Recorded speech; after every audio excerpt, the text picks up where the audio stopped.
தேவனுடைய நாமம் மகிமைப்படுவதாக. இன்றைய நாளிலும் மத்தேயு 14ஆம் அதிகாரத்தின் 27வது வசனம்.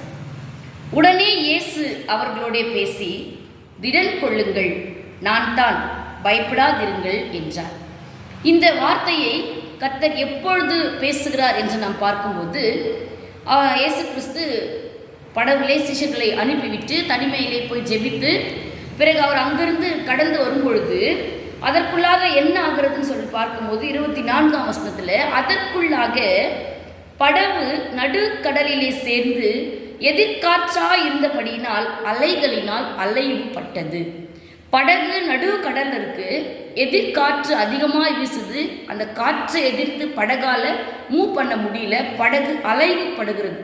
படகு அலைவுபடும் பொழுது அவர்கள் எல்லாரும் பயப்படுகிற ஒரு சூழ்நிலை. படகில் இருந்த சீஷர்கள் எல்லாம் பயப்படுகிறார்கள். ஏனென்றால் படகிலே இயேசு இல்லை. அப்படி பயந்து அலறி கொண்டிருக்கும் பொழுது இயேசு இரவின் 4ஆம் ஜாமத்திலே கடலின் மேல் அவர் நடந்து வருகிறதை அவர்கள் காண்கிறார்கள். ஆனால் இயேசுதான் வருகிறார் என்பதை அவர்கள் யாரும் அறியவில்லை. ஏனென்றால் இயேசு வருகிறார் என்பதை அறிந்து கொள்ளக்கூடாதபடிக்கு பயம் அவர்களை மேற்கொண்டது. ஆகவே வருகிற இயேசுவை பார்த்து அவர்கள் ஆவேசம் என்று சொல்லி பயப்படுகிற ஒரு சூழ்நிலையிலே தான் அவர்களை பார்த்து கர்த்தர் சொல்லுகிறார், பயப்படாதிருங்கள், திடன் கொள்ளுங்கள், நான் தான் என்று சொல்லுகிறார். இந்த நாளில் கூட நம்முடைய வாழ்க்கை படகு அலைவுபட தொடங்கும் பொழுது எதிர்காற்று என்று சொல்லும்போது அதை சமாளித்து புறப்பட்டு முன் செல்ல முடியாத ஒரு சூழ்நிலை தான் எதிர்காற்று.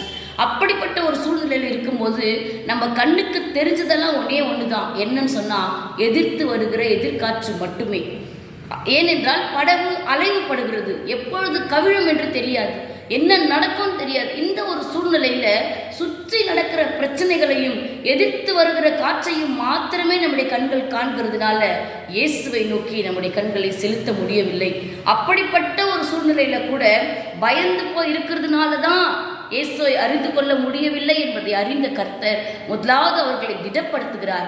அவர்களை பயப்படாதிருங்கள் என்று சொல்லி அந்த கடலின் மேல், அந்த அலையின் மேல் அவர் நடந்து செல்கிறவராய் அங்கே காணப்படுகிறார்.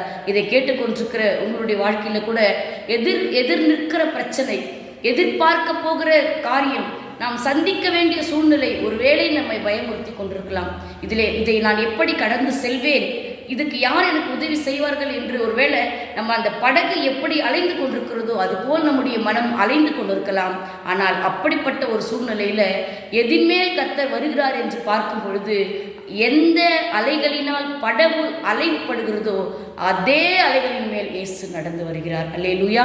இன்னைக்கு கூட எந்த பிரச்சனையை கண்டு பயந்து நடுங்கி கொண்டு என்ன செய்வது என்று தெரியாமல் கலங்கி கொண்டு இதை நீங்கள் கேட்டுக்கொண்டிருந்தால் அதின் மத்தியிலே இயேசு நடந்து வருகிறார். வருகிற இயேசு உங்களை பார்த்து சொல்லுகிற ஒரே வார்த்தை தான், பயப்படாதே, திடன் கொள், நான் தான், நானே என்று சொன்ன கர்த்தர் இன்றைக்கும் அவராகவே இருந்து நம்மை நடத்துகிறபடியினால் எந்த காரியமாக இருந்தாலும் திடம் கொள்கிறவர்களாய் பயப்படாமல் அவரை நோக்கி பார்த்து நாம் செபிக்கலாமா? எங்களை நேசிக்கிற எங்கள் நல்ல தகப்பனே, இந்த நாளுக்காய் நாங்கள் நன்றி செலுத்துகிறோம். இயேசுவின் நாமத்தினால் இந்த நாளில் கூட கர்த்தர் எங்களுக்கு அனுப்பின வார்த்தைகளுக்காய் நன்றி செலுத்துகிறோம். ஆண்டவரே, உங்களுடைய பிள்ளைகள் அநேக சூழ்நிலைகளை கண்டு அலைவுபட தொடங்கியதால் ஆண்டவரே அலைவினாலே எங்கே நாம் கவிழ்ந்து விடுவோமோ என்று பயந்து கொண்டிருக்கிறார்களோ, எந்த காரியத்தை எதிர்நோக்க முடியாமல் தவித்து கொண்டிருக்கிறார்களோ அவைகளின் மத்தியிலே நீர் இருக்கிறீர் என்பதை உணர்ந்து கொண்டவர்களாய் திடன் கொண்டு பயப்படாமல் அதை எதிர்கொள்ள நீர் வருவதை உம்மை நோக்கி பார்க்க அதனால் ஜெயம் எடுக்க கர்த்தர் கிருபை தந்து வழிநடத்த வேண்டுமாய் இயேசுவின் மூலமாய் செபிக்கிறோம் நல்ல பிதாவே, ஆமேன். கர்த்தர் தாமே உங்களை ஆசீர்வதிப்பாராக. ஆமேன்.